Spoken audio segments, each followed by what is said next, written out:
You mentioned to me that you don't even like the guy that you were 10 years ago, 12 years ago, and you think you're still paying for the mistakes you made as a younger person, and you're a different person now. Yeah, of course, you know, I'm only 19 years old, and I have a lot of money, and I come from an abrupt environment. Of course, I'm gonna show my butt off.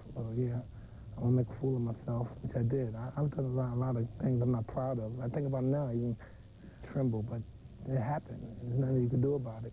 And, you know, I pay for it. Of course I do, because I'm Mike, and I come across as being ominous. It's my whole aura is ominous. The way I come across, my black socks, my black shoes, everything about me, you know what I mean? And people look at that, and they're sometimes intimidated at that. And when people are intimidated and frightened of you, the first thing they try to do is destroy you and conquer you. But they don't do it by themselves. They do it collectively. So that's how come collectively I've always had a line of bad stigma, and it's been really it's just been pervasive with me being foolish and reckless my whole life as far as my career is concerned. I never had the chance to cover the Givens situation, and if you don't mind, I'd like to ask you a question about that. You correct me where I'm wrong. This is what it looked like. It looked like you're going out with Givens.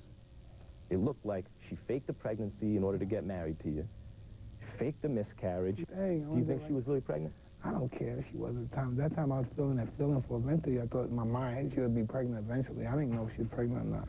But because I was just a boy, I didn't have any experience with women. Like, the only thing I wanted to do was fight and just have a ball. It looks like she drugs you up and puts you on Barbara Walters and then talks about life being hell. It looks like it was a classic setup. And then she took money and left. Was it? Should I hate Robin Givens? No, you shouldn't hate her, because, you know, Robin Givens was married to Mike Tyson, which wasn't a picnic. She wasn't that bad of a person. She was married to me. I'm no angel, and this thing, really just two young kids that shouldn't have been married and was kind of famous. Shouldn't have been married in the first place. You think she loved you? I don't know, you know, I mean, that was just a bad experience for me emotionally. You two talk ever still?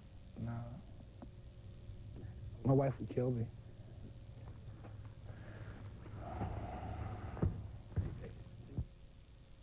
Yeah. Well, there's part one. Interesting comment there. It's a rough time. By the way, I was there at the time when Robin started showing up at the gym in Catskill, and she was there. And that's when the trainer always goes, and the wife or the girlfriend shows up, the trainer's doing this. Well, there was a lot of that, and for a lot of reasons, many of which you brought up. You know, I really wanted to talk to Mike, and it was an emotional experience for me, and I'll tell you why. The baby boomers have had their chance talking to Tyson and covering his career and framing his career. The Gen Xers haven't had that chance yet, and the truth is, there have been 4 heavyweight champions psychologically in the history of this country, excluding Jack Johnson, who came around early in boxing history. Jack Dempsey, Joe Louis, Muhammad Ali, and whether you like it or not, Mike Tyson. And so asking him these questions and finding out things from him as a boxing fan is important. On an emotional level, it's important, whether or not you like Mike Tyson. All right, again, part 2 next week of Max with Iron Mike. But Mike Tyson sure did. Max, it was a fight where he captured the championship of the world at the age of 20. He walked right through Trevor Berman. Coming off a decision to win over Pinkman Thomas, the heir apparent to Larry Holmes. Tyson knocked him down 3 times with 1 left hook. Well, Mike Tyson's career just shot through the stratosphere after that fight, but then everyone remembers the story of Mike Tyson shortly after and to where he's at today. You sat down with him recently. Hear what Mike Tyson had to tell Max Kellerman. He has a desire to win. He wants to be the best.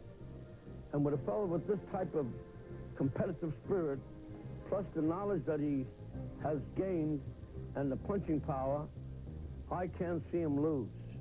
Do you think it would have been different had Cuss been around, and how would it have been different? Yeah, it would have been a lot different. Cuss, I was very respectful towards Cuss. You think he had more to teach you still? Yeah. I don't understand why he died so soon. He had a lot to teach me. And I really believe that he was real far to be in fact in a position of actually loving me. Don King. Don King, God, is a pig. It's deplorable. Real bad. And I'm saying the words, I'm saying more harsh words about him than I'm saying about the other guys, but he's not worse than the other guys like Bill Caton. But the fact is, because I was more associated with him than I was with the other guys emotionally, so that's why he's more deplorable than the rest of the people. Now, of course, you'll be able to hear more from that interview coming up Friday.